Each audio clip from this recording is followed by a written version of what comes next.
வணக்கம் நண்பர்களே, வாருங்கள் புதிதாய் ஒரு வண்டியை பார்ப்போம். பழைய வண்டி தான் புதிதாக வந்துள்ளது. எஜிடி ஜாவா கம்பெனி. இதோட மாடல் பார்த்தீங்கன்னா கிளாசிக் 250. அருமையான வண்டி, தேடினாலும் கிடைக்காது. நீட்டாக வேலை செஞ்சு வச்சுருக்கிறாங்க. டபுள் சைலன்சர் சவுண்டு, இதோட சவுண்டே ஜம்முன்னு இருக்குது. லுக்கு ஜம்முன்னு இருக்குது. இந்த வண்டியெல்லாம் கிடைக்கிறதில்ல, ரேட்டும் அதிகமாகத்தான் இருக்கும்.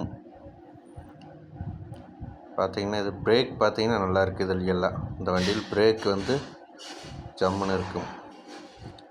ஃப்ரண்ட் பிரேக்கெல்லாம் பார்த்திங்கன்னா டபுள் சைடு வரும் பிரேக்கு. இப்போ நம்ம இதெல்லாம் ஒன் சைடு வரும், இதுலையெல்லாம் பார்த்திங்கன்னா டபுள் சைடு வரும் பிரேக். பார்த்திங்கன்னா தெரியும், ரெண்டு சைடு வரும்.